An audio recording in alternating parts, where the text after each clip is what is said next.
माई हम का बताई, जौना बेवड़ा मर से पाला पड़ल ना कि हमार जिंदगी नाश कइले बा। कहो शुरू हो गई तू। हम जाना तोरा आदत बहुत लीचड़ किस्म का है। का कहल चाहती बताओ पहले तय। सुना सुनाओ। बड़ा जुलमी मरद राजा दिहला दरद,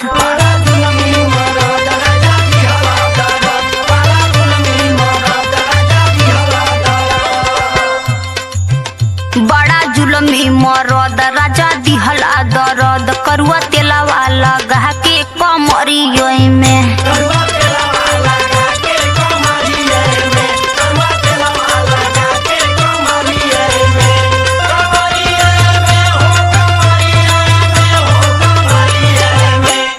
तेलावा लगा के कमरियों में। हाँ तो सही कहल जाला, आजकल भलाई के जमाना ना हो। जवन तू भलाई कइले बड़ा ना उ हमार शरीर जानता। अरे सुन। सुनावा। नहीं होला बर्दाश्त जब रहलू पास,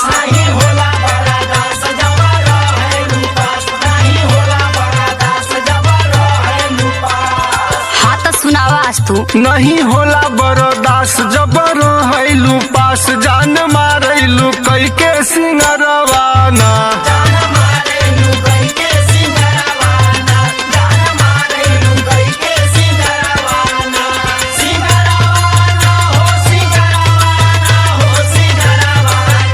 तू तो मारलू तिरछा नजरवाना।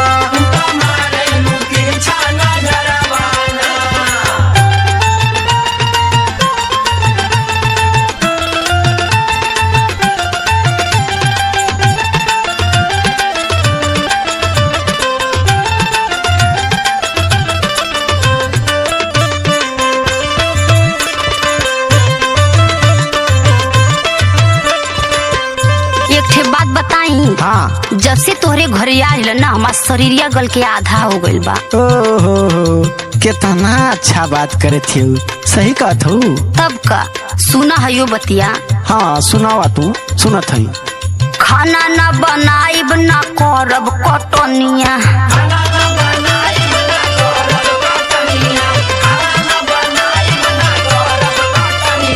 हाँ तो एसी लगवा दे भाई। सुन। कहेरी सियालू दवाई खाला धनिया।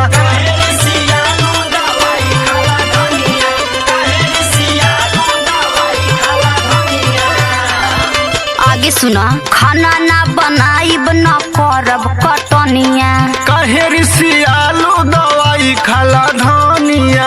हाँ तो एक नंबर कटहर की हवा। तोहरे आदत खराब, तू तो पिएला शराब।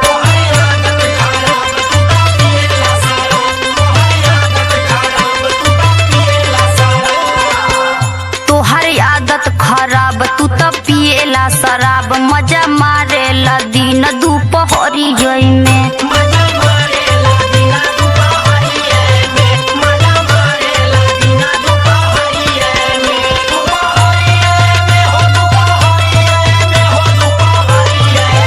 करुआ तेलवा लगा के कमरिया में।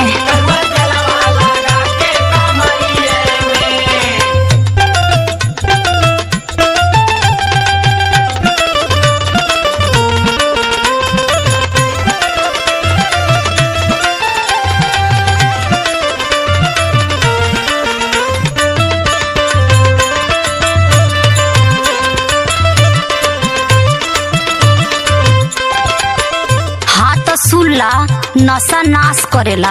तोहारी यह आदत रही ना तो हम दूसरा रास्ता धोले। धमकी दे अधिकार है। अरे जवन तू समझला।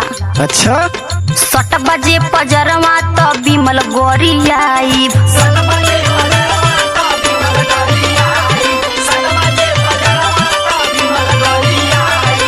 अरे जंगर चोटिनिया सुन। भाई के बोला के तुहरा नैहर पे खाइब।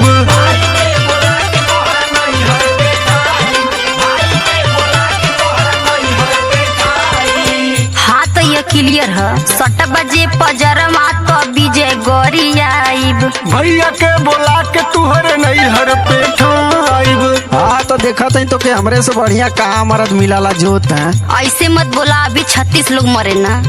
ज्योति कहेली साफ रही रविंदर के साथ।